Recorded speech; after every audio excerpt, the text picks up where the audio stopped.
یہ بحث ہم نے پڑھ نہیں لی تھی، کتابت الحدیث و ضبطہ.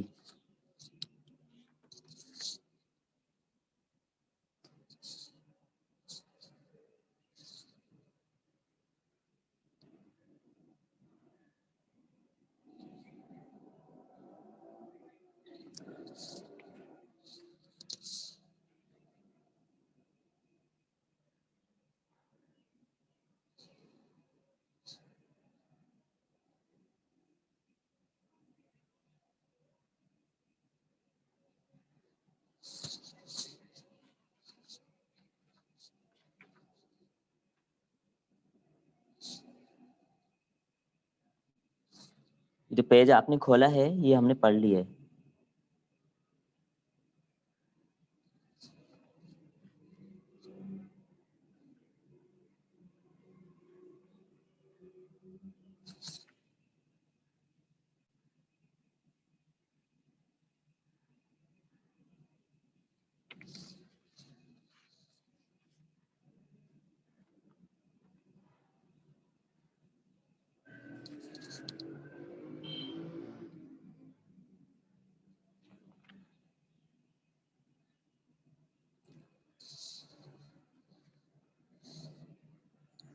یہ آج ہم نے المبحث الرابع پڑھنا ہے، صفت روایت الحدیث.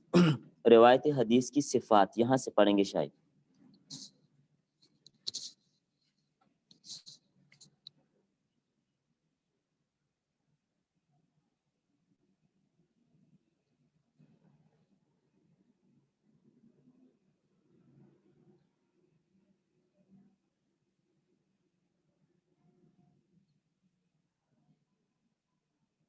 جی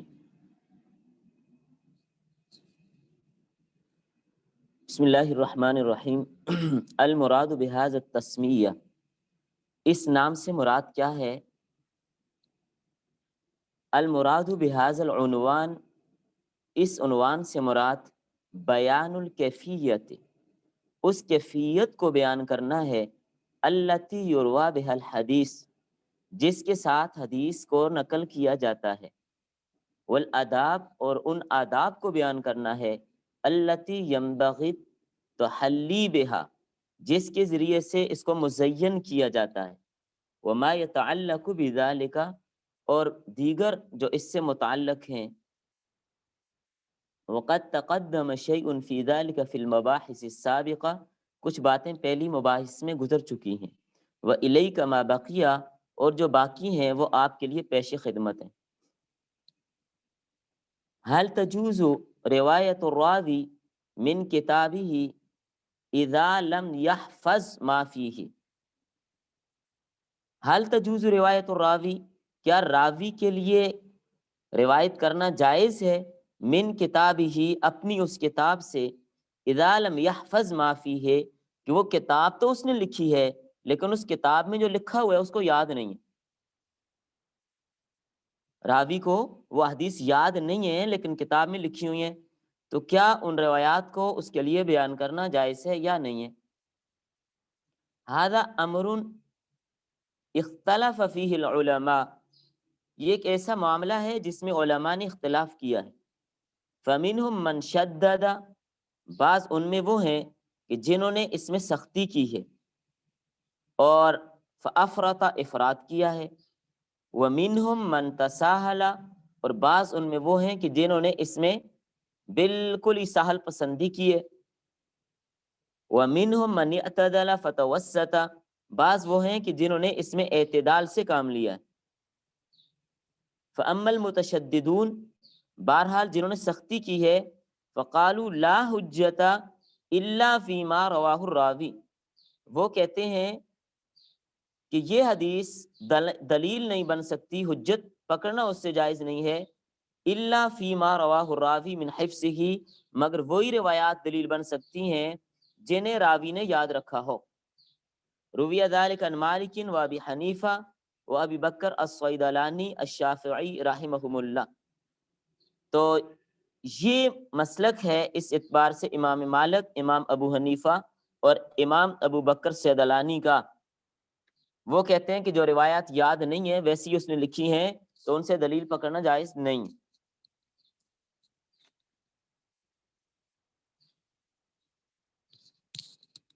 وَأَمَّا الْمُتَسَاهِلُونَ، اور جو بالکل ہی نرمی کرنے والے ہیں، سہل پسند ہیں، فَقَوْمٌ رَوَوْا مِن نُسَخٍ غَيْرِ مُقَابَلَةٍ بِأُصُولِهَا، تو ایسی کتابوں میں یہ کہہ رہے ہیں، انہوں نے ایسی کتابوں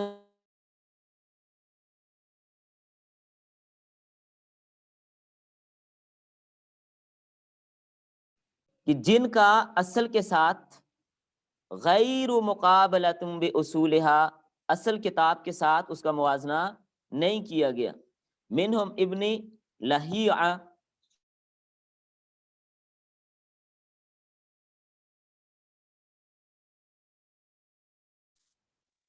واما المعتدلون، اور تیسرا طبقہ متوسط لوگوں کا ہے، المتوسطون، معتدلون، اعتدال اور توسط والوں کا، وہم الجمہور، وہ جمہور ہیں۔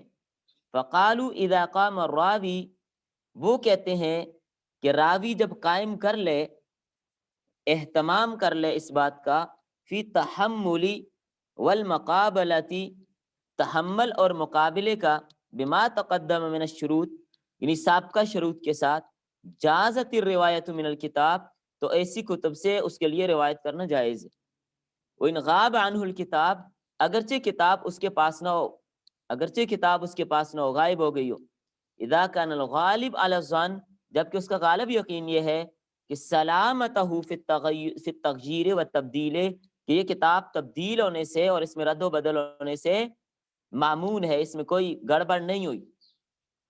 لا سیما ان کان ممن لا یخفی علیہ التغییر غالبا، خصوصاً ایسے راوی جن پر کسی بھی قسم کا تبدیلی کرنے کا یا اس میں رد و بدل کرنے کا جو ضابطہ یا اصول ہے وہ ان سے مخفی نہ ہو، تو ان کی کتابوں سے ایسی روایات کو لینا جائز ہوگا۔ اور ایسی روایات کا حکم کیا ہے؟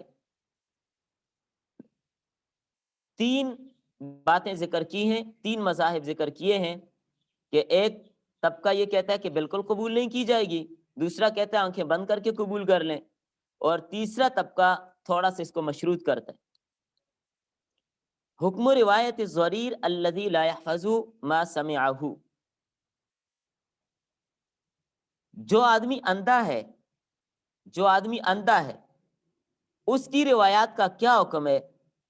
جس نے خود کوئی احادیث یاد کی ہیں، سن کر، اندھا ظاہر لکھا ہوا تو پڑھ نہیں سکتا، سن کر اس نے جو روایات یاد کی ہیں ان روایات کا کیا حکم ہوگا؟ اذا استعان الضریر الذی لا یحفظ ما سمعہ، ایسا اندھا آدمی جس نے کچھ سن لیا اور لا یحفظ ما سمعہ، جو اس نے سنا ہے اس کو یاد بھی نہیں کیا، بثقۃ فی کتابۃ الحدیث الذی سمعہ، اور جو احادیث اس نے کتابت یعنی لکھی ہوئی ہیں، اور جس نے وہ حدیث لکھی ہے انہی سے ان حدیث کو وہ سن چکے،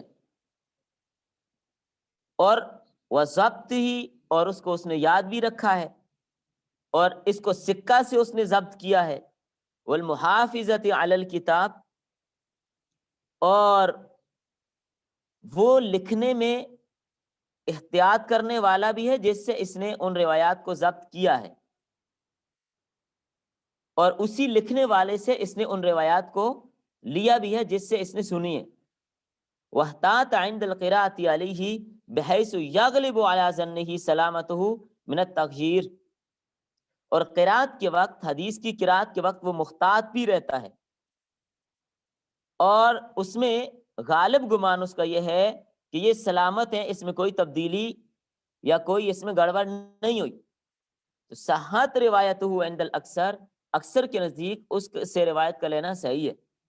وَيَكُونُ كَالْبَصِيرِ، اور یہ ایسے ہو جائیں گی جیسے دیکھنے والا امی، الذی لا یحفظ، جو یاد نہیں رکھتا۔ روایت الحدیث بالمعنی و شروطها، حدیث کی روایت بالمعنی اور اس کی شرائط.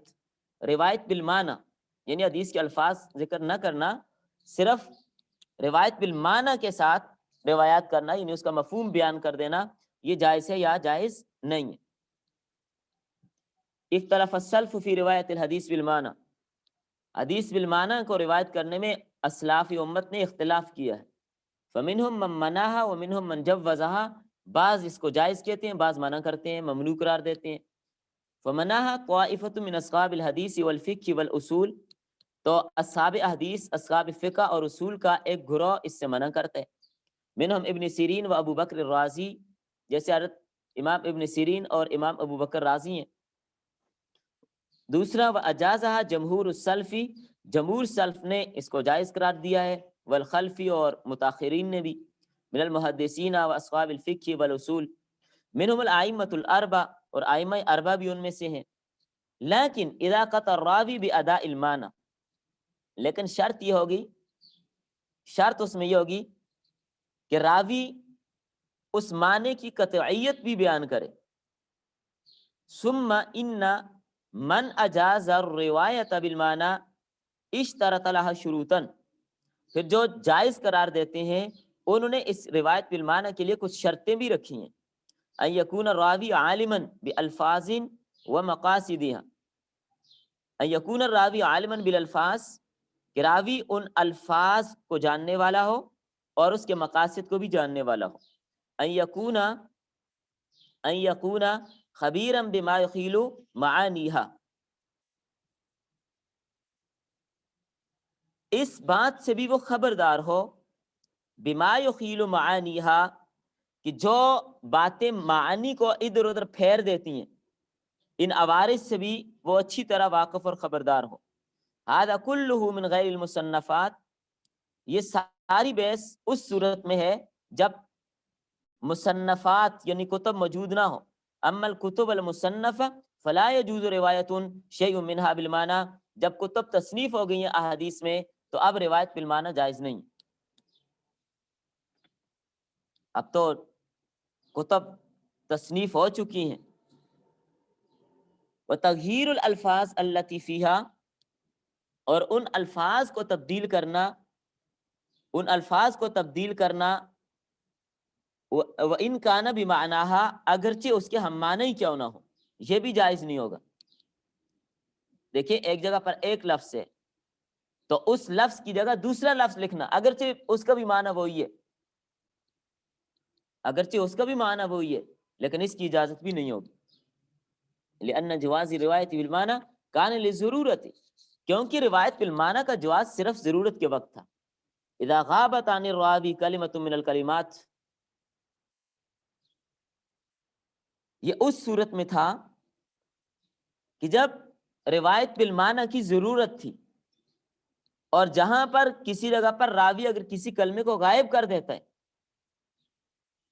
تو ظاہر ایک بار اس کو غائب کر دیا اور وہ پھر پوشیدہ ہو گیا، تو یہ یوں سمجھا جائے گا کہ ایک آدمی حدیث بیان کر رہا ہے بالمعنی، یعنی الفاظ اس میں اپنے بیان کر رہے اور نسبت اس کی نبی صلی اللہ علیہ وسلم کی طرف کر رہے.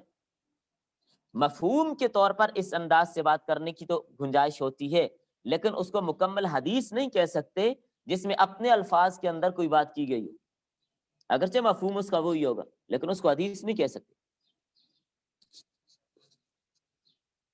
تو بہرحال فیصلہ کن بات یہاں پر یہی ہے، فلیس ہناک ضرورت لروایت ما فیہا بالمعنی، لہذا روایت بالمعنی کی ضرورت نہیں ہے چونکہ کتب حدیث اب لکھی جا چکی ہیں حدیث میں. اما بعد تثبیت الاحادیث فی الکتب، جب احادیث کتابوں کے اندر ثبت کر دی گئی ہیں. وینبغی للراوی بالمعنی ان یکون بعد روایت الحدیث، اور روایت بالمعنی کرنے والے راوی کے لیے یہ بات بھی ضروری ہے کہ جب حدیث کو وہ روایت کر لے تو بعد روایت الحدیث، حدیث کو روایت کرنے کے بعد یوں کہے او کما قال، یا او نحوہ، اس طرح کے الفاظ کہے، او شبہہ، یا اس طرح کے الفاظ کہے. مطلب یہ کہ مکمل حدیث نہیں ہے، اس جیسی روایت ہے، اس جیسے الفاظ ہیں وغیرہ وغیرہ. اللہ نفی الحدیث و سببہ، حدیث میں غلطی اور اس کا سبب. اللہ نفی الحدیث، ای الخطأ فی قراءتہ، حدیث میں غلطی سے مراد کیا ہے؟ اس کی قرات میں غلطی کرنا. وابرز اسباب اللحن، اسباب لہن، غلطی کے جو ظاہر ترین اسباب ہیں، ابرز جو سب سے زیادہ ظاہر ہیں، وہ کیا ہیں؟ عدم تعلم النحو واللغہ، نحو اور لغت کے علم سے عدم واقفیت. فعلی طالب الحدیث، حدیث کے طالب علم کے لیے ضروری ہے ان یتعلم من النحو واللغہ، کہ نحو اور لغت کی تعلیم حاصل کرے، ما یسلم به من اللحن، تاکہ غلطی سے بچ سکے، والتسخیف، اور تسخیف سے بچے. فقد روى الخطیب عن حماد بن سلمہ، خطیب بغدادی نے حماد بن سلمہ سے نقل کیا، قال مثل الذی یطلب الحدیث، اس آدمی کی مثال جو حدیثیں تو طلب کرتا ہے، ولا یعرف النحو، اور نحو نہیں جانتا، مثل الحمار علیہ مخلات، اس کی مثال ایسے ہے جیسے گدھا ہو اور اس کے منہ کے آگے ایک تھیلا لٹکا دیا جائے، لا شعیر فیہا، اور اس تھیلے کے اندر کوئی چیز موجود نہ ہو، اس تھیلے کے اندر کوئی چیز موجود نہ ہو، تو ویسے ہی اس کے منہ کے آگے وہ لٹکا دے. اس کی مثال ایسے ہی، جانور گدھا گھوڑا، اس کے منہ کے آگے ایک تھیلا باندھ دیا جاتا ہے جس کے اندر اس کے لیے چنے وغیرہ دانے وغیرہ ڈال دیے جاتے ہیں. تو یہ آدمی جو عربی لغت سے اور نحو سے واقف نہیں ہے اور وہ حدیثیں بیان کر رہا ہے، تو اس کی مثال بھی ایسے ہی ہے. الاخذ من الکتب والصحف، حدیثیں لینا کتابوں اور صحیفوں سے، وعدم التلقی عن الشیوخ، اور شیوخ سے ملاقات نہ کرنا، شیوخ کے پاس نہ جانا، بذات خود حدیثوں سے کی حدیث کی کتابوں سے حدیثیں لیتے رہنا. مر بنا، یہ بات اس سے قبل گزر چکی ہے، ان لتلقی الحدیث وتحملہ عن الشیوخ طرقا بعض و اقوى من بعض، حدیث کو حاصل کرنا اور شیوخ کے پاس جانا، اس کا تحمل کرنا بہت سارے طریقوں سے ہوتا ہے، بعضها اقوى من بعض، اور بعض سے اقوی بھی ہوتے ہیں. وان اقوى تلك الطرق السماع، اور جو اقوی طریقے ہیں، سب سے اقوی کیا ہے کہ شیخ سے سنا ہو، من لفظ الشیخ او القراءۃ علیہ، یا شیخ کے اوپر ان الفاظ کی قرات کی ہو یا شیخ سے سنو. فالمشتغل بالحدیث ان یتلقى حدیث رسول اللہ صلی اللہ علیہ وسلم، لہذا احادیث کی مشغولیت اختیار کرنے والے کے لیے یہ بات ضروری ہے کہ وہ ملاقات کرے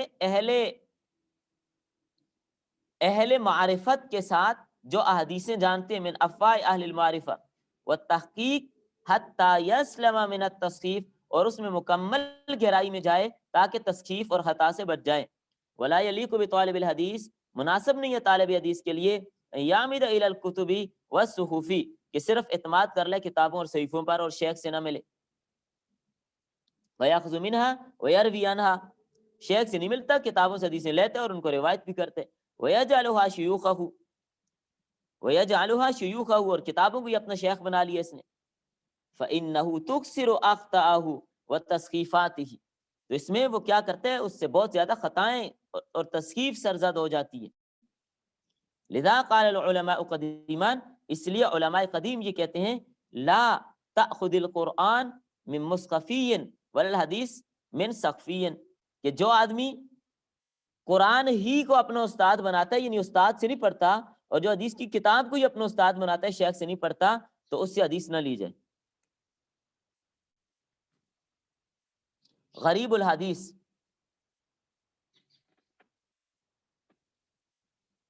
غریب الحدیث سے کیا مراد ہے؟ تعریف اس کی تعریف، لغتاً الغریب فی اللغت هو البعید، غریب لغت میں اسے کہتے ہیں جو دور ہو، عن اقاربہ، اپنے عزیزوں سے.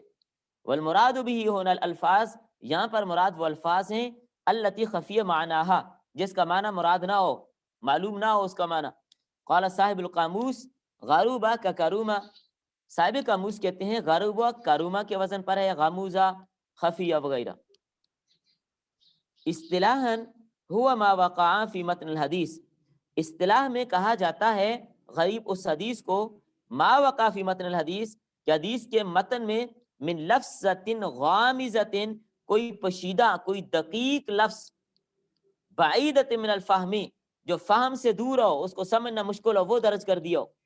لقلت استعمالها، اس کے استعمال بہت کم ہوتا ہے.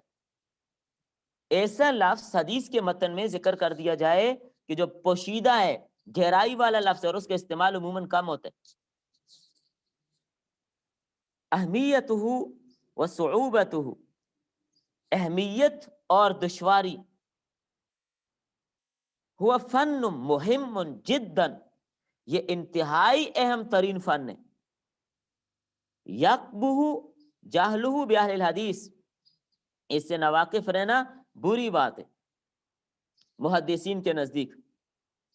لیکن الخوض فیہ صعب، لیکن اس کے اندر گھسنا، فیہ صعب، یہ بھی ایک بڑا مشکل کام ہے. فلیتحرى حائزہ، پس اس فن کے اندر مشغول ہونے والے کو چاہیے اچھی طرح غور و فکر کرے.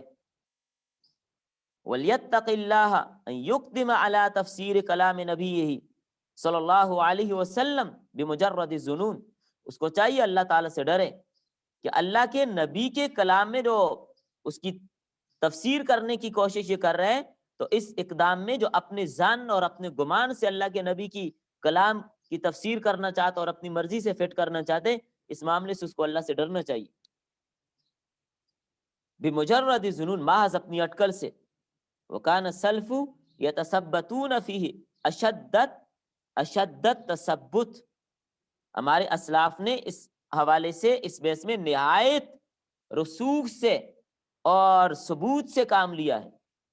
ویسی حدیث ہم تک نہیں پہنچی. اجود تفسیر ہی، اس کی بہترین تفسیر کیا ہے؟ وہ اجود تفسیر ہی ما جاء مفسرا فی روایت اخری، ایسے نادر الفاظ، غریب الفاظ، مشکل الفاظ کی بہترین تفسیر وہ ہے ما جاء مفسرا فی روایت اخری، جس کی دوسری روایت خود تفسیر کرتی ہیں. اب دیکھیں، ایک روایت آپ کے پاس آ گئی، دوسری روایت خود اس کی تفسیر کر رہی ہے، تو یہ بہترین تفسیر ہے اس کی. مثل حدیث عمران ابن حسین رضی اللہ تعالیٰ عنہ فی صلاۃ المریض، جیسے کہ عمران بن حسین رضی اللہ تعالیٰ عنہ کی روایت مریض کی نماز کے حوالے سے. صلی قائما، کہ وہ کھڑے ہو کر نماز پڑھے. فإن لم تستطع فقائدا، اگر کھڑے ہونے کی قدرت نہیں رکھتا تو بیٹھ کر پڑھے. فإن لم تستطع فعلى جنب، اور اگر بیٹھ کے پڑھنے کی طاقت بھی نہیں رکھتا تو پہلو کے بل پڑھے. اب دیکھیں، اس حدیث میں اجمال ہے کہ پہلو کے بل لیٹ کر وہ نماز پڑھے. کیسے لیٹے گا؟ پہلو کے بل کس طرح لیٹے گا؟ اب اس کی تفسیر اہل فن کریں، یہ تو بعد کا درجہ ہے. پہلے یہ دیکھا جائے گا کہ اس حدیث کی تفسیر کسی دوسری حدیث میں موجود ہے.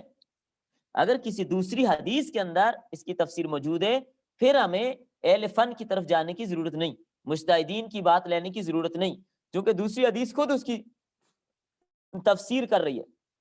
جس طرح قرآن کریم میں اگر قرآن کی ایک آیت کی تفسیر دوسری آیت کر رہی ہے تو ہم اس آیت سے اس کی تفسیر لے لیں گے. تو یہاں حدیث میں بھی ایسے ہے کہ ایک حدیث کی تفسیر دوسری حدیث سے ہو رہی ہے تو ہم وہاں پر پہلے نمبر پر حدیث کو ہی لیں گے.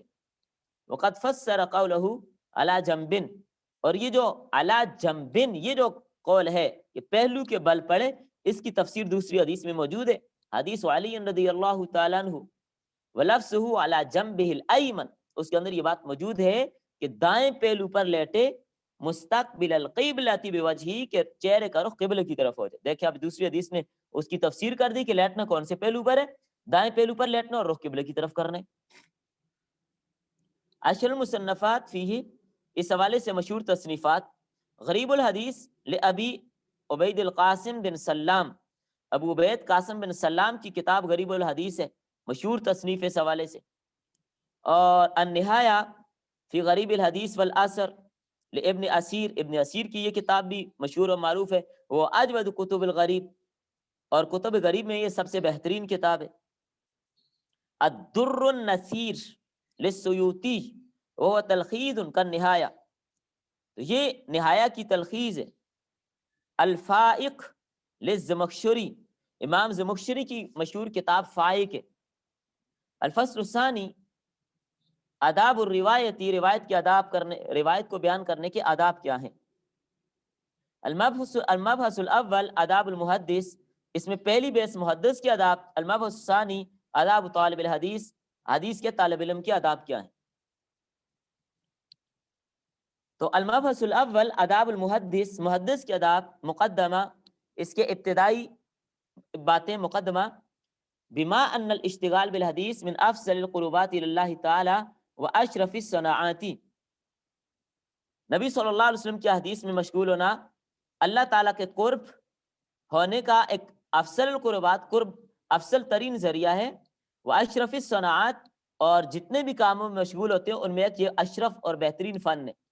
فَيَنبَغِي عَلَى مَا يَشْتَغِلُ بِهِ، لہذا مناسب اس آدمی کے لیے، ضروری اس آدمی کے لیے جو اس فن کے اندر مشغول ہونا چاہتا ہے، وَيَنشُرُهُ بَيْنَ النَّاسِ، اور لوگوں میں اس کو پھیلانا چاہتا ہے، أَن يَتَحَلَّى بِمَكَارِمِ الْأَخْلَاقِ، وہ مزین کرے اپنے آپ کو اعلیٰ اخلاق کے ساتھ، وہ محاسن الشیمی، اور اچھی عادتوں کے ساتھ، وَيَكُونُ مِثَالًا صَادِقًا لِمَا يُعْلِمُهُ النَّاسِ مُطْبِقًا لَهُ عَلَى نَفْسِهِ قَبْلَ أَن يَأْمُرَ بِهِ غَيْرَهُ، اس میں سب سے بہترین بات یہ ہے کہ لوگوں کو سکھانے سے پہلے اپنے آپ کو اس پر عملی زندگی میں لائے کہ پہلے خود عمل کرے، یعنی سب سے پہلے ان احادیث پر خود عمل کرے، پھر آگے ان کو پھیلائے۔ ابرز ما ينبغي ان يتحلى بالمحدث، محدث جن باتوں کو اپنائے گا، ابرز ان میں جو زیادہ مشہور ترین باتیں ہیں وہ کیا ہیں؟ نمبر 1، تصحیح النیہ، اپنی نیت کی اصلاح کرے، وَإِخْلَاصُهَا، اپنی نیت کو خالص کرے، یہ ضروری بات ہے، یہ استاد کے لیے بھی اور طلبہ کے لیے بھی ضروری ہے کہ اپنی نیت کو خالص کریں، اللہ کی رضا مقصود ہو۔ وَتَطْهِيرُ الْقَلْبِ مِنْ أَغْرَاضِ الدُّنْيَا، اور دنیاوی اغراض و مقاصد سے اپنے دل کو پاک کرے۔ احادیث سیکھنا یا حدیث سکھانا، اس سے کوئی دنیاوی غرض نہ ہو۔ کحب الرئاستی، جیسے ریاست چاہنا کہ میں حدیثیں بیان کروں گا تو مجھے سرداری مل جائے، مجھے کوئی عہدہ مل جائے، اب شہرتی، یا مجھے شہرت مل جائے، ان باتوں کی اجازت نہیں۔ ان یکون اکبر ہمہ نشر الحدیث، سب سے اہم مقصد اس کا یہی ہونا چاہیے، اکبر ہمہ، بڑا مقصد اس کا یہی ہونا چاہیے، نشر الحدیث، کہ میں نبی صلی اللہ علیہ وسلم کی حدیث کو لوگوں تک پہنچاؤں گا، پھیلاؤں گا، وہ تبلیغ عن رسول اللہ صلی اللہ علیہ وسلم، اور نبی کریم صلی اللہ علیہ وسلم کی ان احادیث اور احکامات کی لوگوں کو تبلیغ کروں گا، مبتغیاً جزیل الاجری، بہترین اجر حاصل کرنے کی خاطر، اس کی نیت بس یہ ہونی چاہیے کہ میں نبی صلی اللہ علیہ وسلم کی حدیث سیکھ رہا ہوں یا سکھا رہا ہوں، مقصد یہ ہے کہ اجر مل جائے۔ اللہ یحدث بحضرت من هو اولا منہ لسنہ او علمہ،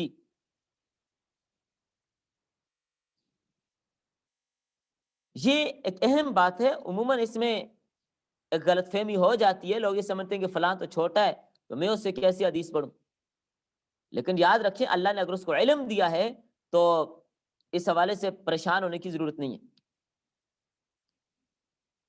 اللہ یحدث بحضرت من هو اولا منہ، جس مجلس میں جہاں پر اس سے بڑے علم والا موجود ہے، بہتر آدمی اس سے موجود ہے، لسنہ، عمر کے اعتبار سے، او علم ہی، یا علم کے اعتبار سے، اگر علم کے اعتبار سے یا عمر کے اعتبار سے اس مجلس کے اندر کوئی بڑا آدمی موجود ہے تو اس کے پاس جا کر حدیث سیکھے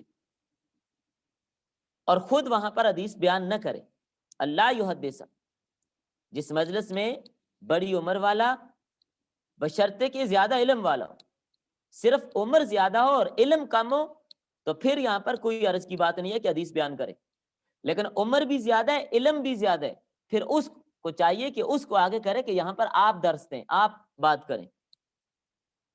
ان یرشد من سألہ عن شیء من الحدیث،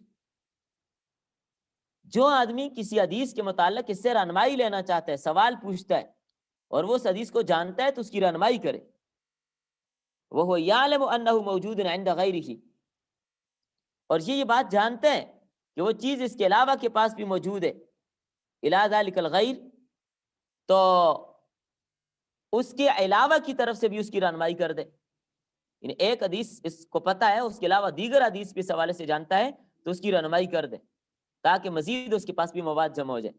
یہ شیخ کا کام ہے، استاد کا کام ہے۔ اگر کوئی آدمی اس سے کسی حدیث کے بارے میں پوچھتا ہے اور وہ اس کو سمجھتا ہے، اس کو پتہ ہے اس حدیث کے بارے میں، تو اس حدیث کے حوالے سے، اس کی مناسبت سے اور روایات بھی جو اس کے پاس موجود ہیں وہ بھی ان کو بتا دے، پوری رہنمائی کرے تاکہ معاملہ نکھر کر سامنے آ جائے۔ اللہ یمتنع من تحدیث احد لکونہ غیر صحیح النیہ، اگر اس کو یہ بات معلوم ہو گئی ہے کہ اس کی مجلس میں کوئی طالب علم ایسا ہے کہ جس کی نیت صحیح نہیں ہے، تو اگرچہ اس کو پتہ ہے کہ اس کی نیت صحیح نہیں ہے، کوئی اور مقصد ہے، لیکن پھر بھی اللہ یمتنع، اس کو حدیث لینے سے روکے نہ، منع نہ کرے اس کو۔ کیوں؟ فَإِنَّهُ يُرْجَى لَهُ صِحَّتُهَا، اس بات کی امید کی جا سکتی ہے کہ اس کی نیت بعد میں آگے چل کے صحیح ہو جائے گی۔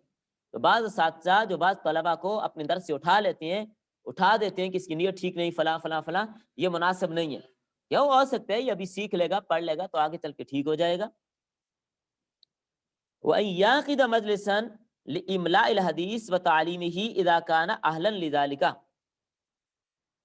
اور وَأَن يَعْقِدَ مَجْلِسًا، باقاعدہ انعقاد کرے ایسی مجلس کا، لِإِمْلَاءِ الْحَدِيثِ، جس میں حدیث املا کی جائے، وہ تعلیم اور اس کی تعلیم دی جائے، اذا کان اہلا لذالک، جب کہ اس کا اہل ہے، اس کی اہلیت رکھتا ہے، فإن ذلك اعلی مراتب الروایتی، کیونکہ روایات حدیث کا یہ شعبہ بہترین شعبہ ہے۔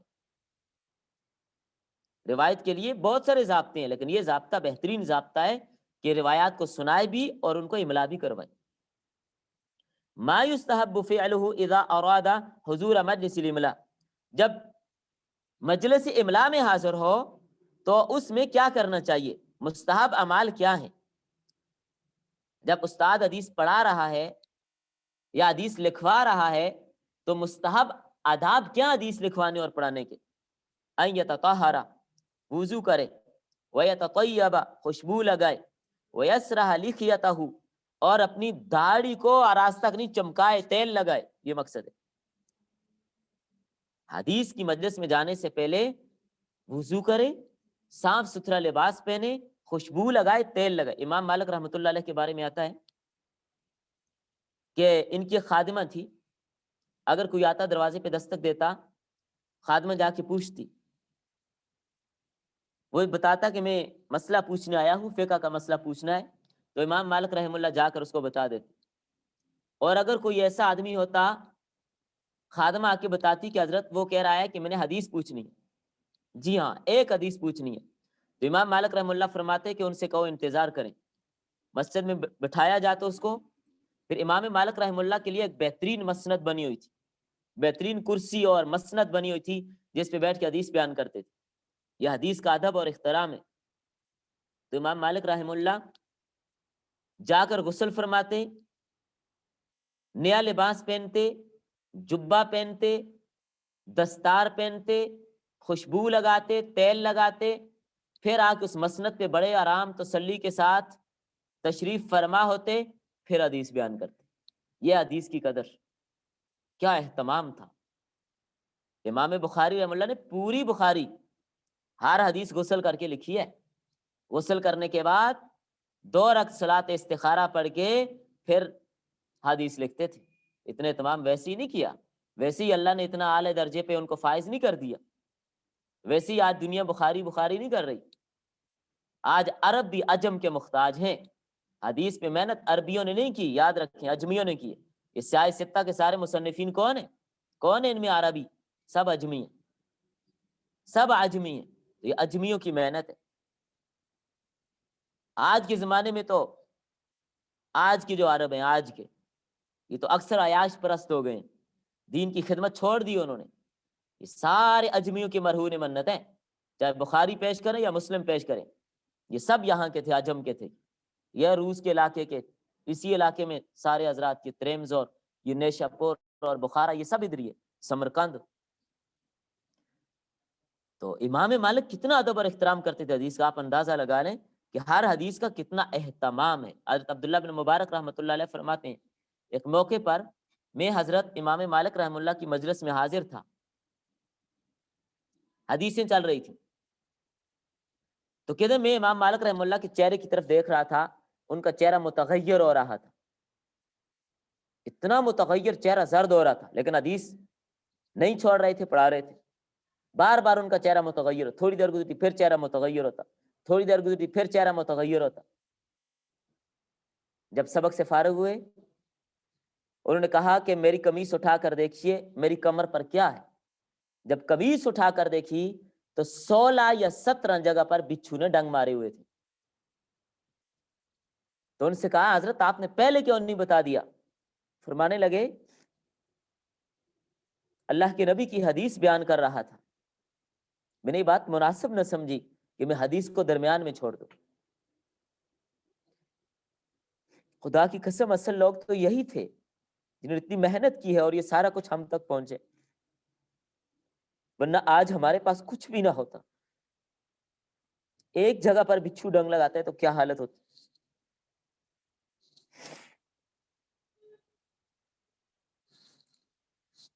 16 جگہ پر بچھو ڈنگ لگاتا ہے لیکن حدیث نہیں چھوڑتا. اور ہمارے پاس حدیث کی کیا قدر ہے.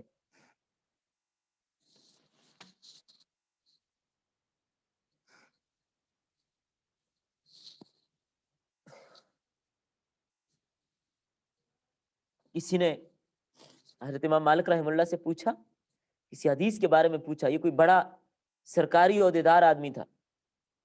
امام مالک رحمہ اللہ نے فرمایا اس کو کوڑے لگائے جائیں، 30 کوڑے لگائے جائیں اس کو، یہ اللہ کے نبی کی حدیث مجھ سے راستے میں پوچھ رہا ہے. اتنی محبت تھی نبی صلی اللہ علیہ وسلم کی حدیث کے ساتھ. اسی لیے تو ویسے ہر رات خواب میں نبی صلی اللہ علیہ وسلم کی زیارت ویسے تو نہیں ہوتی تھی، ہر رات صاحب حضوری تھے، ہر رات نبی صلی اللہ علیہ وسلم کی زیارت ہوتی تھی خواب میں امام مالک رحمہ اللہ، ہر رات ہوتی. اس کی وجہ یہی تھی حدیث کی اتنی قدر کرتے تھے. حدیث کی کیا، آپ صلی اللہ علیہ وسلم کے شہر کی، مدینہ کی اتنی قدر کرتے تھے. مدینہ میں کبھی سواری پہ سوار نہیں ہوئے، کبھی سواری پہ سوار نہیں ہوئے. اور فرماتے تھے حالانکہ اتنے گھوڑے تھے امام مالک رحمہ اللہ کے پاس، ہر قسم کے تجمی اعلیٰ نسلوں کے گھوڑے امام مالک رحمہ اللہ کے پاس ہدیہ آتے تھے، لیکن کبھی مدینہ شہر کے اندر گھوڑے پر سوار نہیں ہوئے.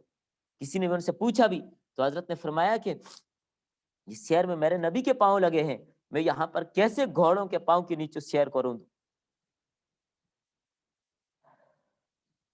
تو ان لوگوں نے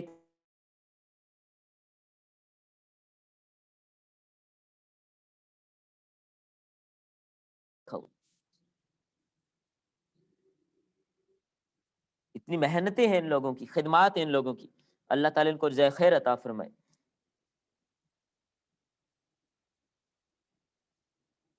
اس لیے ہمارے اکابرین تو حدیث کی مجلس میں کسی کو ٹیک لگا کر بیٹھنے کی اجازت بھی نہیں دیتے. ٹیک لگا کر بیٹھے اور حدیث سنے یا حدیث بیان کرے، حدیث کی مجلس میں ٹیک لگا کر بیٹھنے کی اجازت بھی نہیں. اور تشریف علی تھانوی رحمۃ اللہ علیہ درس دے رہے تھے، ایک آدمی سامنے ٹانگیں پھیلا کر ٹیک لگا کے اکڑ کے بیٹھا ہوا تھا. تو حضرت نے فرمایا بھائی ٹھیک ہو کر بیٹھ جائیں. اس نے آگے سے بدتمیزی کی، کہ لگا میری کمر میں درد ہو رہا ہے اس لیے میں ایسے بیٹھا ہوں، بدتمیزی کی اس نے. حضرت تھانوی تو صاحب بصیرت آدمی تھے، سمجھ گئے. حضرت تھانوی نے تھوڑی دیر کے لیے سر جھکایا، الہام اور کشف کے ذریعے سے حضرت کو پتہ چل گیا کہ جھوٹ بولتا ہے، اس کو کوئی بھی درد نہیں ہے، یہ بدتمیز ہے. حضرت تھانوی رحمۃ اللہ علیہ نے فرمایا نکل جاؤ میری مجلس سے، اٹھو یہاں سے، تمہیں کوئی حق نہیں ہے یہاں پر بیٹھنے کا. اللہ کے نبی کی حدیث بیان کی جا رہی، تم ٹانگیں پھیلا کے ٹیک لگا کے بیٹھو، اس کی تمہیں اجازت نہیں. شاہ عبد العزیز محدث دہلوی رحمۃ اللہ علیہ حدیث پڑھا رہے تھے اور دوران حدیث پیاس لگی اور گلہ خشک ہو گیا، بولا نہیں جا رہا تھا، بولا نہیں جا رہا تھا، گلہ بالکل خشک ہو گیا. طالب علم کو بھیجا کہ جاؤ پانی لے کے آؤ. طالب علم پانی لینے گیا تو حضرت کے والد نے افسوس کیا کہ افسوس آج میرے خاندان سے حدیث کی قدر نکل گئی، علم نکل گیا، حدیث کی قدر نکل گئی. والدہ نے کہا آپ جلد بازی سے کام نہ لیں، ابھی امتحان لے لیتے ہیں. والدہ نے ایک گلاس میں پانی ڈالا اور اس میں کڑوی چیز کوئی ملا کر بھیج دی، انتہائی شدید کڑوا پانی، وہ پیش کر دیا شاہ عبد العزیز محدث دہلوی کو. تو حضرت حدیث پڑھا رہے ہیں اور وہ پانی انہوں نے پی لیا، پتہ ہی نہیں چلا کہ کڑوا ہے یا کیا، کوئی پتہ نہیں چلا. تو جب ان کے والد صاحب کو پتہ چلا کہ وہ پانی انہوں نے پی لیا، ان کو کوئی پتہ نہیں چلا، تو پھر انہوں نے کہا الحمدللہ، اللہ کا شکر ہے کہ میرے خاندان میں علم باقی ہے، میرے خاندان میں علم باقی ہے. اس لیے ہمیں بھی حدیث کی قدر کرنی چاہیے، بغیر قدر کے کام نہیں بن. یجلس متمکنن بوقار و ہیبت، حدیث رسول کی جو مجلس ہو وہاں پر وقار کے ساتھ اور عظمت کے ساتھ بیٹھے، تعظیما لحدیث رسول اللہ صلی اللہ علیہ وسلم، اللہ کے نبی کی حدیث کی عظمت کی خاطر، ان یقبل علی الحاضرین کلہم، سارے حاضرین کی طرف متوجہ رہے، ولا یخص بعنایتہ احدا دون احد، خاص نہ کرے کہ کسی کی طرف تو متوجہ ہو، عنایات کسی کی طرف ہو اور دوسرے کی طرف عدم التفات ہو، ایسا نامناسب ہے، سب کی طرف کامل توجہ رہے۔ ان یفتتح مجلسہ ویختمہ بتحمید اللہ تعالی والصلاة علی النبی صلی اللہ علیہ وسلم، مجلس کی ابتدا اور مجلس کے اختتام کس پر کرے؟ اللہ کی حمد پر اور نبی صلی اللہ علیہ وسلم پر صلاۃ والسلام پر، ودعاء یلیق بالحال، اور موقع مناسبت کی رعایت رکھتے ہوئے دعا کا اہتمام کرے، دعا بھی کرے۔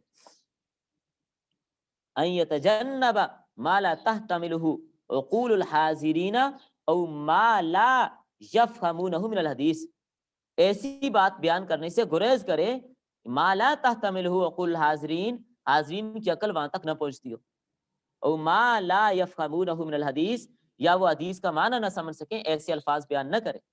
عام مجلس میں لوگوں کو درس دیا جا رہا ہے، آپ خواتین میں درس دے رہی ہیں، تو اس انداز سے صاف ستھری نکھری تشریح کریں تاکہ ان کو ایک ایک بات سمجھ آ جائے، وہاں پر مشکل الفاظ استعمال نہ کریں، ایسے الفاظ بولیں کہ اس کو سمجھ آ جائے۔ بعض اوقات عادت ایسی بنی ہوتی ہے مدارس کے ماحول کی وجہ سے، خالص علمی اصطلاحیں آپ عوامی درس میں بھی اگر بولنے لگ جائیں تو لوگوں کو سمجھ نہیں آئے گی کہ یہ کیا کہہ رہے ہیں، تو بالکل علمی اصطلاحات سے ہٹ کر سادہ الفاظ میں عورتوں میں درس آپ نے دینے، کیونکہ میں نے خود اس کا تجربہ کیا ہے، بعض وقت اچانک اگر منہ سے کوئی ایسا لفظ نکل جاتے ہیں تو بعد میں کئی لوگ پوچھتے ہیں اس کا مطلب کیا تھا، کیونکہ عوام کو علمی اصطلاحات معلوم نہیں ہوتی، خصوصاً بیوع کے حوالے سے یا حدیث کے حوالے سے آپ علمی اصطلاحات وہاں پر بولے، ان کو پتہ ہی نہیں ہوگا یہ کیا ہے، تو پہلے ان کو اصطلاحات، یا اگر اصطلاح وہ لفظ بولا جائے تو پھر اس کی تشریح کی جائے کہ اس کا یہ مطلب ہے میری بات، اس لیے مقصد سمجھا کر۔ ایک آدمی سعودیہ سے واپس آیا، ایئرپورٹ سے باہر آیا تو بندہ گول گپے بیچ رہا تھا، تو اس سے پوچھنے لگا کہ آپ عددن بیچتے ہو یا وزنن بیچتے ہو؟ اس نے پوچھا نہیں بھائی، نہ تو عددن بیچتا ہوں نہ وزنن بیچتا ہوں، میں تو گول گپے بیچتا ہوں۔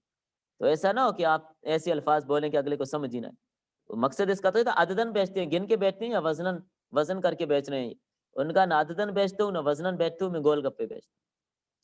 ارے مولانا اعجاز علی صاحب رحمۃ اللہ علیہ دارالعلوم دیوبند میں بہت بڑے استاد تھے، ہمارے حضرت شیخ سرفراز حسن صفتر صاحب رحمہ اللہ نے بھی ان سے منطق وغیرہ اور بعض ادبی کتابیں پڑھی تھی۔ ارے منطق کے بہت ماہر تھے، منطق میں بہت ماہر تھے اور منطق ہی پڑھاتے رہے۔ ایک دن مدرسے آ رہے ہیں پڑھانے کے لیے، آگے مولیاں بیچنے والا تھا، آپ نے دیکھا ہوگا یہ سردیوں کے موسم میں ریڑی پہ لگا کے یہ سلاد کے طور پر وہ مولی، پوری مولی لمبی لمبی کاٹ کے اس کی یعنی 4-5 حصوں میں اس کو تقسیم کر کے پھول کی طرح اس کو بنایا ہوتا ہے، اور اس کے ساتھ پیچھے اس کے پتے بھی لگے ہوتے ہیں، تو اس کو نمک مرچ مسالہ جات وغیرہ لگا کے یعنی پوری مولی چیرا لگا کے اس کو بیچ رہے ہوتے ہیں، دیکھا ہوگا ضرور آپ نے۔ تو حضرت نے دیکھا تو دل کیا مولی کھانے کو، تو پیسے دیے اور اس سے مولی لے لی، ایک مولی اس سے لی۔ جب مولی لی تو حضرت کہنے لگے کہ مقصود بالذات کم ہے اور مقصود بالعرض زیادہ ہے، مقصود بالعرض مقصود بالذات سے زیادہ ہے، یہ الفاظ بولے، مقصود بالعرض مقصود بالذات سے زیادہ ہے۔ ریڑی والا پڑ گیا انہیں، ایک ماری دوسری ماری، اندر سے طلبہ نے دیکھا کہ شیخ کو مار پڑ رہی ہے، طلبہ دوڑے آئے کہ ہمارے استادوں کو مار رہا ہے، یہ کون ہوتا ہے، ہمت کیسی ہوئی اس کو۔ جب طلبہ لپ کے اس ریڑی والے کی طرف تو حضرت دونوں ہاتھ آگے کر کے اس کے آگے کھڑے ہوئے اور کہا نہیں اس کو کچھ بھی نہیں کہنا، ریڑی والے کو نہیں مارنا۔ انہوں نے کہا حضرت کیوں؟ آپ کو مار رہے اور آپ روکنے بھی نہیں دیتے، اس کو مارنے بھی نہیں دیتے، وجہ کیا ہے؟ ان کا بھائی میری منطق نے مجھے مروا دیا کہ میں نے اس سے یہ بات پوچھ لی کہ اس سے یہ کہہ دیا کہ مقصود بالعرض مقصود بالذات سے زیادہ ہے اور مقصود بالذات کم ہے، مقصود بالعرض زیادہ ہے، اس وجہ سے اس نے مجھے میری پٹائی کی۔ وہ اصل میں اتفاق ایسا ہوا کہ اس کو اور سمجھ تو آئی کچھ نہیں کہ یہ کیا کہہ رہے ہیں چونکہ اتفاق یہ ہوا کہ ریڑھی والے کا نام مقصود تھا تو اس نے سمجھا کہ حضرت کہہ رہے ہیں کہ مقصود بد ذات ہے، تو اس نے پٹائی شروع کر دی. تو اس لیے موقع محل کی مناسبت سے الفاظ استعمال کرنے چاہیے، ورنہ حضرت کا مقصد تو کیا تھا کہ مقصود بذات کم ہے، یعنی اکثر جو چیز مقصد ہے وہ مولی ہے، وہ تھوڑی ہے، اور مقصود بالعرض جو پتے ہیں وہ زیادہ ہیں. حضرت کا مقصد یہ تھا.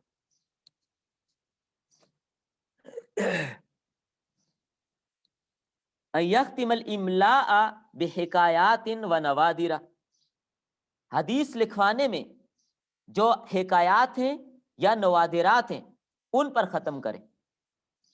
لترویح القلوب و طرد السآم، اس سے کیا ہوتا ہے دلوں کو راحت پہنچتی ہے اور تھکاوٹ دور ہو جاتی ہے. یعنی اس طرح کی جو حکایات وغیرہ، ظاہر ہے جب آدمی کوئی حکایت سنتا ہے تو تھکاوٹ دور ہو جاتی ہے، جیسے ابھی آپ نے سنی ہے ضرور آپ کی تھکاوٹ بھی دور ہو گئی ہوگی. ما ہی السن التی ینبغی للمحدث، کیا عمر ہونی چاہیے، کیا عمر ہونی چاہیے کہ جس میں محدث حدیث بیان کرے. ان یتصدی للتحدیث فیہا، کہ حدیث بیان کرنے کے لیے وہ اپنے آپ کو مختص کر دے. کس عمر میں حدیثیں بیان کرنی شروع کرنی چاہیے. اختلف فی ذلک علی اقوال، اس بارے میں مختلف اقوال موجود ہیں. فقیل 50، ایک قول یہ کہ 50 سال کی عمر میں. وقیل 40، ایک قول یہ 40 سال میں. وقیل غیر ذلک، اور بعد نے اس کے علاوہ بھی لکھے. صحیح بات یہ ہے انہ متی تأہل، جب وہ اس کی اہلیت رکھتا ہے. واحتیج الی ما عندہ جلس للتحدیث فی ای سن کانا، لوگوں کو اس کے علم کی ضرورت بھی ہے. واحتیج الی ما عندہ، اس کے پاس جو علم ہے لوگ اس کے محتاج ہیں، ضرورت مند ہے. تو اب اس کو حدیثیں بیان کرنی شروع کر دینی چاہیے. عمر کی کوئی قید نہیں ہے، جس عمر میں بھی ہے، جس عمر کا بھی ہے، حدیث کی اہلیت رکھتا ہے، اساتذہ سے اس کو اجازتیں ملی ہوئی ہیں اور لوگوں کو ضرورت ہے، حدیث بیان کر سکتے. اشہر المصنفات فیہ، اس سلسلے میں جو مشہور تصانیفات ہیں وہ کیا ہیں. الجامع الاخلاق الراوی و آداب السامع، یہ خطیب بغدادی کی ہے. اور جامع بیان العلم و فضلہ ما ينبغی فی روایتہ و حملہ، یہ ابن عبد البر کی کتاب ہے. المبحث الثانی آداب طالب الحدیث، یعنی یہ دو کتابیں جو آدمی حدیث پڑھانا چاہے، حدیث کا درس دینا چاہے تو ان میں سے کسی ایک کتاب کا مطالعہ فرما لے تاکہ اس کے لیے آسانی رہے. تھانوی رحمۃ اللہ علیہ کی کتاب آپ کو بتا رہا ہوں، آپ سبھی طالبات کو، تحفۃ العلماء، یہ کتاب آپ نے ضرور پڑھنی ہے. RC لے لیجئے، نہیں تو PDF کے اندر بھی موجود ہے تحفۃ العلماء، تو اس کا آپ ضرور مطالعہ کریں. المبحث الثانی آداب الطالب الحدیث، طالب علم جو حدیث سیکھنا چاہتا ہے اس کی آداب کیا ہے. المراد بآداب طالب الحدیث، طالب حدیث کے آداب سے مراد کیا ہے. ما ينبغي ان يتصف به الطالب من الآداب العالیہ والاخلاق الکریمہ، یعنی وہ اوصاف جن کے ساتھ طالب حدیث کو متصف ہونا چاہیے اور وہ اخلاق کریمہ جن کے ساتھ اس کو متصف ہونا چاہیے. التی تناسب شرف العلم الذی یطلبہ، ان میں سے بعض ایسے ہیں جیسے چونکہ نبی صلی اللہ علیہ وسلم کی حدیث کو سیکھ رہا ہے تو اس کے لیے نبی صلی اللہ علیہ وسلم کی حدیث کی عظمت اور مقام کو سمجھنے کے لیے اعلیٰ اخلاق کو اپنانا یہ بہت زیادہ ضروری ہوگا. اعلیٰ اخلاق اگر نہیں ہے، اخلاق رذیلہ کا حامل ہے، وہ حدیث بیان کرے گا تو اس کا کیا اثر ہوگا، یا حدیث سیکھے گا تو کیا اثر ہوگا. تو یہاں پر جو طالب علم کی بات ہو رہی ہے کہ نبی صلی اللہ علیہ وسلم کی حدیث کو سیکھنے کے لیے ان کے تقدس اور آداب اور عظمت کا لحاظ رکھتے ہوئے اپنے آپ کو اخلاق کریمانہ سے مزین کرے. وہ حدیث اور رسول اللہ صلی اللہ علیہ وسلم کیونکہ اس کو سمجھنا چاہیے کہ وہ اللہ کے نبی کی حدیث ہے. ومن هذه الآداب ما يشترك فيها مع المحدث ومنها ما ينفرد بها عنه، اس میں بعض آداب تو وہ ہیں کہ جو حدیث بیان کرنے والے یعنی استاد کے لیے اور طالب علم کے لیے مشترک ہیں. ومنها ما ينفرد بها عنه، اور بعض وہ ہیں کہ ان کا تعلق صرف طالب علم کے ساتھ. بعض آداب تو وہ ہیں کہ ان کا تعلق صرف استاد صرف شاگرد کے ساتھ ہے اور بعض وہ ہیں کہ ان کا تعلق صرف استاد شاگرد کے ساتھ ہی نہیں بلکہ استاد اور شاگرد دونوں کے ساتھ، یعنی بعض آداب مشترک ہیں اور بعض صرف طالب علم کے ساتھ خاص ہیں۔ الاداب التی یشترک فیہا مع المحدث، وہ آداب جن میں طالب علم محدث کے ساتھ شریک اور شامل ہے، پہلے ان کا ذکر کیا جا رہا ہے۔ یہ آداب جو ابھی ذکر کیے جا رہے ہیں یہ استاد میں بھی اور شاگرد میں بھی، دونوں میں ہونے چاہیے۔ تصحیح النیت والاخلاص للہ تعالی فی طلبہ، حدیث کو طلب کرنے میں نیت کا صحیح ہونا اور اللہ تعالیٰ کی رضا مقصود ہونا، یہ پہلی شرط۔ اس لیے امام بخاری رحمۃ اللہ علیہ کتاب کی ابتدائی انما الاعمال بالنیات سے کرتے ہیں۔ الحذر،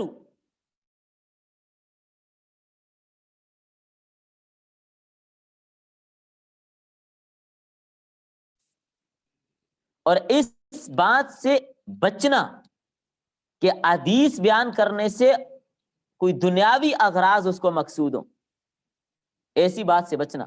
دنیاوی اغراض نہ تو سیکھنے والے میں ہو نہ سکھانے والے میں ہو۔ فقط اخرج ابو داود وابن ماجہ من حدیث ابی ہریرہ رضی اللہ تعالی عنہ قال قال رسول اللہ صلی اللہ علیہ وسلم من تعلم علما مما یبتغى به وجہ اللہ تعالی، جو آدمی حدیث سیکھنا چاہتا ہے تو اس کو کیا کرنا چاہیے؟ اللہ تعالیٰ کی رضا کی نیت رکھنی چاہیے۔ تو فرمایا کہ جس نے ایسا علم سیکھا، من تعلم علما، ایسا علم سیکھا مما یبتغى به وجہ اللہ تعالی، جس سے اللہ کی رضا مقصود ہے، اللہ کی رضا کا حاصل کرنا مقصود ہے، لا يتعلمه الا ليصيب به عرضا من الدنيا، اب اس کو سیکھنے والا دنیا کے کسی فائدے کے لیے سیکھتا ہے تو یہ اس کے لیے جائز نہیں ہے۔ لم یجد عرف الجنت یوم القیامہ، اگر اس علم کو دنیاوی اغراض و مقاصد کے لیے سیکھے گا وہ جنت کی خوشبو بھی نہیں سونگے۔ تو کیا فرمایا حضرت ابو ہریرہ رضی اللہ تعالیٰ عنہ نے کہ نبی کریم صلی اللہ علیہ وسلم یہ فرماتے ہیں جس نے ایسا علم جس سے اللہ تعالیٰ کی رضا کی تلاش مقصود ہوتی ہے وہ دنیاوی اغراض و مقاصد کے لیے سیکھا تو یہ آدمی قیامت والے دن جنت کی خوشبو سے بھی محروم ہوگا۔ العمل بما يسمعه من الحدیث، جو حدیث سنے ان پر عمل کرے۔ الاداب التی، یہ تو مشترک ہے۔ اب الاداب التی ينفرد بها عن المحدث، وہ آداب جن میں صرف طالب حدیث منفرد ہے۔ ان يسأل اللہ تعالی التوفیق، پہلی بات تو اس کے لیے ہے کہ اللہ تعالیٰ سے توفیق مانگے، چونکہ ظاہر ہے ہمارے لیے مشکل ہے، ہم کمزور ہیں، جب ہم اللہ تعالیٰ سے توفیق مانگیں گے تو اللہ تعالیٰ آسانی فرمائیں گے۔ اللہ تعالیٰ سے توفیق مانگے۔ والتسدید والتیسیر والاعانۃ علی ضبط الحدیث وفہمہ، کس بات پہ مدد مانگے؟ التسدید والتیسیر، درستگی کی اور آسانی کی، کہ اللہ میرے ساتھ اس معاملے میں آسانی کا معاملہ فرمائے۔ والاعانۃ علی ضبطہ، اور حدیث کو ضبط کرنے میں، وفہم اور حدیث کو سمجھنے میں اللہ تعالیٰ سے مدد مانگے۔ ان ینصرف الیہ بکلیتہ ویفرغ جہدہ فی تحصیلہ، اپنے آپ کو مکمل طور پر ینصرف متوجہ رکھے حدیث کو سیکھنے میں، ویفرغ جہدہ فی تحصیلہ، اور باقی کام کاج سے اپنے آپ کو حدیث حاصل کرنے کے لیے اپنے آپ کو فارغ رکھے۔ ان یبدأ بالسماع من ارجح شیوخ بلدہ اسنادا و علما و دینا، ابتدا کرے حدیث سیکھنے میں، حدیث سننے میں، من ارجح شیوخان، اس شیخ سے جو باقیوں کی بنسبت زیادہ درجہ رکھنے والا ہے، بلدہ اپنے شہر میں، اسنادا علم کے سند کے اعتبار سے، و علما و دینا علم اور دین کے اعتبار سے۔ ان یعظم شیخہ ومن یسمع منہ، عزت رکھے، تعظیم رکھے، قدر کرے اپنے شیخ کی جس سے حدیث سنی ہے، ویوقرہ، اور اس کی توقیر کرے، فذلک من اجلال العلم واسباب الانتفاع، یہ علم کی بزرگی اور علم کے حاصل کرنے کا سبب ہی یہ بات۔ اگر استاد کا ادب اور احترام نہیں ہوگا تو علم کا نور اس کو کبھی بھی حاصل نہیں ہو سکتا۔ اس کو فائدہ کبھی بھی نہیں ہو سکتا۔ جتنے بھی طلباء یا طالبات زمانہ طالب علمی میں اپنے استادوں کی قدر اور ان کی عزت اور عظمت کا خیال رکھتے ہیں، بعد میں کامیاب وہی ہوتے ہیں اور آگے تعلیم وہی دیتے ہیں، پھیلاتے وہی ہیں۔ جنہوں نے ناقدری کی ہوتی ہے ان کو اللہ تعالیٰ اس راستے میں آنے کی توفیق ہی نہیں دیتا، ان کو قبول ہی نہیں کرتا۔ وہ کوئی دکانیں ڈالتے اور کوئی کہاں اپنے علم کو ضائع کرتا ہے، کوئی کہاں چلا جاتا ہے۔ وَأَن يَتَحَرَّى رِضَاهُ، اور استاد کی رضا کی کوشش کرے کہ استاد ناراض نہ ہو جائے کسی بات پر۔ وَيَصْبِرُ عَلَى جَفَائِهِ لَوْ حَصَلَ، اور طلب دین کے راستے میں جو مشقتیں آئیں ان کو برداشت کرے۔ طلب دین کے راستے میں اگر کوئی پریشانیاں آئیں، کوئی مشقتیں آئیں تو ان کو برداشت کرے۔ آج کل تو آسانیوں کا زمانہ ہے، مشقت ہے ہی نہیں۔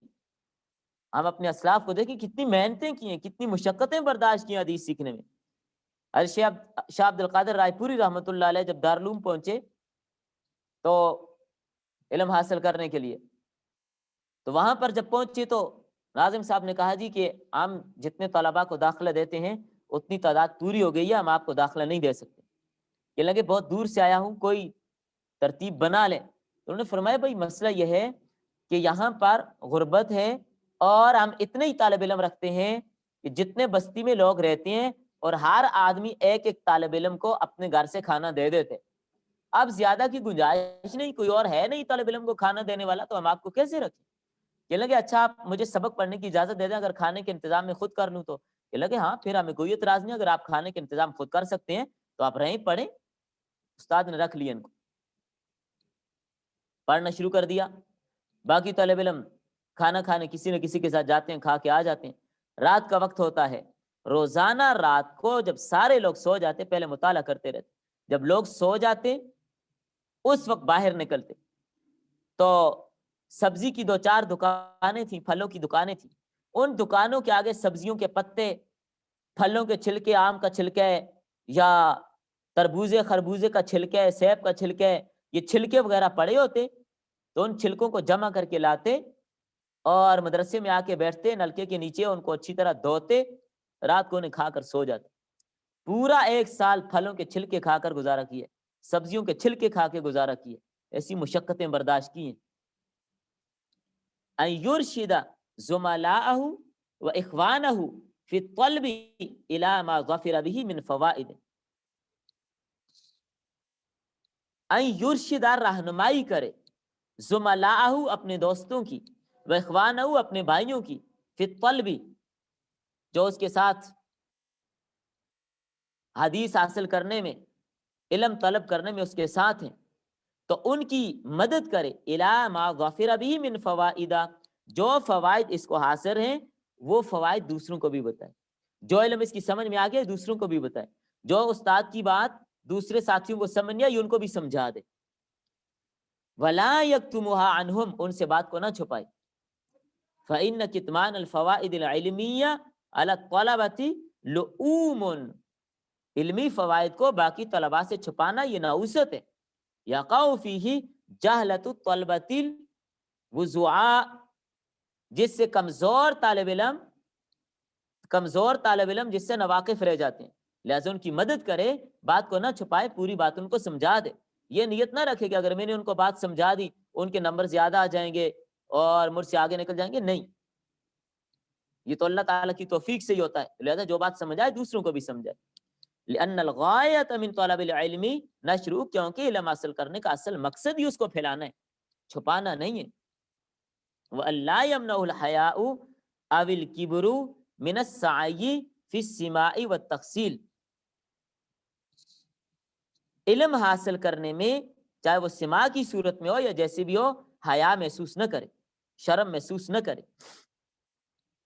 اور اس میں یہ نہ سمجھے کہ میں حیا محسوس کروں، اول کبر، یا یہ بڑا ہے، عمر میں بڑا ہے اور دوسرا چھوٹا ہے تو میں چھوٹے سے کیسے بات پوچھوں، یا استاد چھوٹی عمر کا اور میں بڑی علم کا ہوں، میں بڑی عمر کا ہوں تو میں اس سے کیسے علم حاصل کروں؟ نہیں، استاد اگرچہ چھوٹا ہے، آپ کی عمر زیادہ ہو گئی ہے تو بھی کوئی عرض نہیں ہے، آپ نے علم سیکھنا ہے تو آپ سیکھیں۔ وَلَوْ مِمَّنْ دُونَهُ فِي السِّنِّ وَالْمَنْزِلَةِ، اگرچہ دوسرے یا استاد عمر یا مرتبے میں کم ہی کیوں نہ ہو، وہ استاد ہی ہے. اگر یہ بڑے پیسے والا ہے، بڑا مالدار ہے، عمر میں بھی زیادہ ہے، لیکن استاد غریب ہے، لیکن وہ استاد ہے، وہ علم والا ہے، اگرچہ وہ چھوٹا ہے، اس سے علم حاصل کرنے میں شرم اور عار محسوس نہ کرے. عدم الاقتصار علی سماع الحدیث و کتابتی دون معرفتی و فہمی، بغیر معرفت اور بغیر فہم کے صرف سماع پر اور صرف کتابت پر اقتصار نہ کرے، بات کو سمجھے بھی اچھی طرح. فیکون قد اتعب نفسہ دون ان یظفر بطائل، بعض اوقات ایسی ہوتا ہے اپنے آپ کو جب تک تھکاتا نہیں ہے، جب تک اپنے آپ کو تھکاتا نہیں ہے، محنت نہیں کرتا، تو اس سے فوائد حاصل نہیں ہوتے.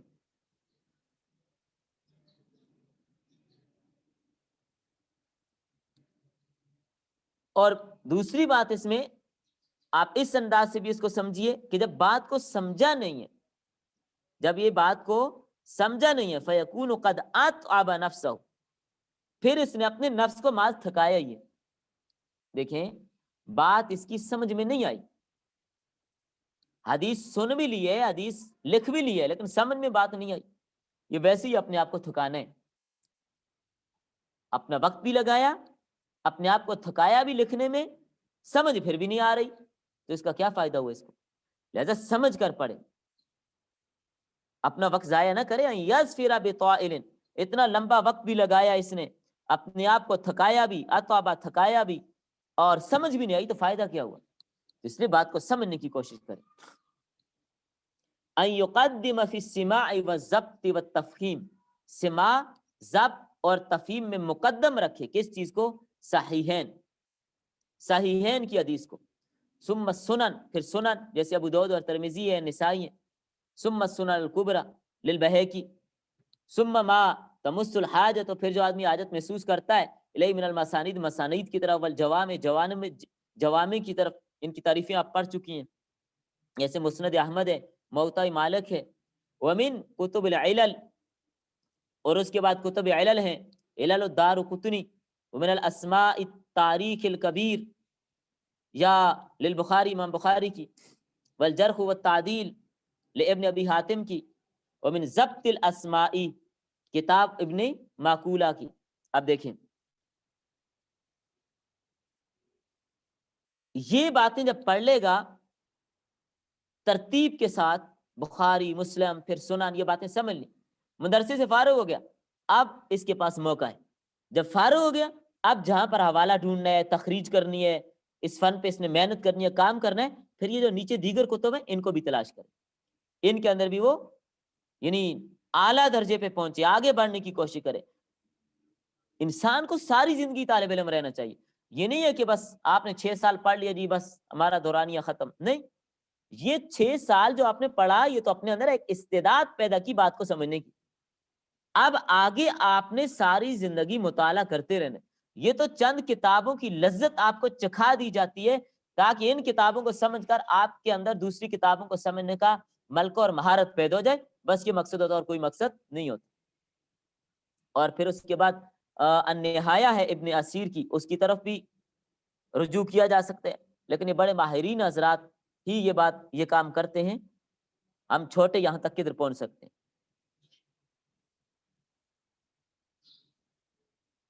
چلیں بس کر لیتے ہیں.